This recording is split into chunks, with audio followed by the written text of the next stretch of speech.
ఆశతో ఉన్నట్టున్నా? గురువు గారు నిన్నటి దినం వేరే వారింటికి విందుకు వెళ్ళి వెండి గ్లాస్ దొంగతనంగా నా సంచిలో వేసుకున్నాను గురువు గారు. అందుకు చాలా బాధపడుతున్నా గురువు గారు. అలా ఎందుకు చేశానో అర్థం కాలేదు గురువు గారు. శిష్యులారా, ఈరోజు మీకు ఆహార ప్రవాహం గురించి తెలియజేస్తాను. జాగ్రత్తగా వినండి. మనము భుజించే ఆహారాన్ని బట్టి మన ఆలోచనలు ఉంటాయి. మన ఆహారము పరిశుద్ధముగా ఉండాలి. భగవద్గీతలో పరిశుద్ధ ఆహారం అంటే 3 రకాలుగా చెప్పారు. 1 పాత్రశుద్ధి, 2 పదార్థ శుద్ధి, 3 పాకశుద్ధి. ఈ 3 చేరితే పరిశుద్ధ ఆహారం అవుతుంది. గురువుగారు, పాత్ర శుద్ధి అంటే వంట పాత్రలను శుభ్రంగా ఉంచాలి, శుభ్రంగా పాత్రలలో వంట వండాలి అంతే కదా గురువుగారు? అవును నాయన. గురువుగారు, మరి పాకశుద్ధి అంటే ఏమిటి? పాకశుద్ధి అంటే బియ్యం, పప్పు, ఉప్పు, కూరలు, పాలు, వంట దినుసులు శుభ్రమైనవిగా ఉండాలి.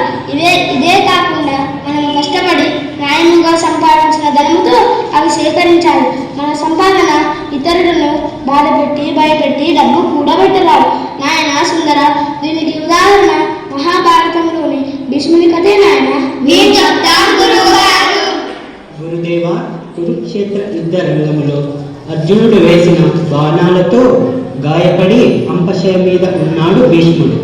పాండవులంతా బాధపడుతూ వాళ్ళ తాతగారి దగ్గరికి వచ్చి నమస్కరించి వారు ఆచరించవలసిన ధర్మములను గురించి చెప్పవలసిందిగా కోరుతారు. గురుగారు, అప్పుడే అక్కడ ఉన్న ద్రౌపది పక్కన నవ్వి, ఆనాడు నిండు సభలో నన్ను అంత హీనముగా పరాభవము చేసినప్పుడు ఏమై ధర్మ సూక్ష్మాలు అని నిలదీస్తుంది ధర్మరాజు ద్రౌపదిని వాదిస్తాడు. గురువుగారు, నేను చెప్తాను. అంతా భీష్ముడు ధర్మరాజుని అడ్డుకొని, అమ్మా ద్రౌపది, మంచి ప్రశ్న వేశావు. ఆనాడు దుర్యోధని కొలువులో ఉండడం వల్ల ఆ దుష్ట సంపాదనకు లభించిన ఆహారం నా రక్తాన్ని కలుషితం చేసింది. అందుకే ధర్మ ప్రబోధనలు చేసే అర్హత కోల్పోయాను. ఇప్పుడు అగ్ని బాణాలతో ఆ రక్తం స్రవించిపోయింది. ఇప్పుడు నేను స్వతంత్రులను. ఇప్పుడు మీకు చెప్పడానికి అర్హత, అధికారము 2 ఉన్నాయి అని జవాబిస్తాడు. చాలా చక్కగా చెప్పారు. దీనిని బట్టి దుర్మార్గంగా సంపాదించిన డబ్బుతో సేకరించిన పదార్థాల వల్ల చెడు ఆలోచనలు కలుగుతాయి. కాబట్టి ఈ విషయంలో చాలా జాగ్రత్తగా ఉండాలి. అలాగే గురువుగారు, ఇక 3వ విషయము పాకశుద్ధి. పాత్రశుద్ధి, పదార్థ శుద్ధే కాక పాకశుద్ధి చాలా అవసరం.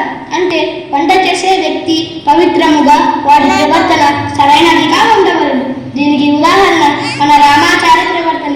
మన రామాచారి ఒక నీతి నిజాయితీ గల మంచి వ్యక్తి ఇంటికి విందుకు వెళ్ళాడు. కావున పాత్రశుద్ధి, పదార్థ శుద్ధి తప్పక ఉంటాయి. మరి పాకశుద్ధి మాట ఏంటి? నాకు ధ్యానంలో ఆ వంటవాడు దొంగ వృత్తి కలవాడు, సరైన ప్రవర్తన లేదు. అట్టి వాని చేతి వంట తిన్నందువల్ల రామాచారి ఆ వెండి గ్లాసు తీసుకొని వచ్చాడు. ఆయన రామాచారి, నీవు వెళ్ళి జరిగింది చెప్పి ఆ గ్లాసు వాళ్లకు తిరిగి ఇచ్చేసిరా నాయన. అలాగే గురువు గారు, నన్ను మన్నించండి. మరి ఇటువంటి పొరపాట్లు జరగకుండా మాకు మార్గం చెప్పండి. ఆహారము తినే ముందు దేవునికి మనసులో నైవేద్యములాగా సమర్పించి తరువాత తీసుకుంటాము. ఆహారంలో దోషాలు పోతాయి. మన భోజనానికి ముందు ఈ శ్లోకం చెప్పుకొని పూజించాలి.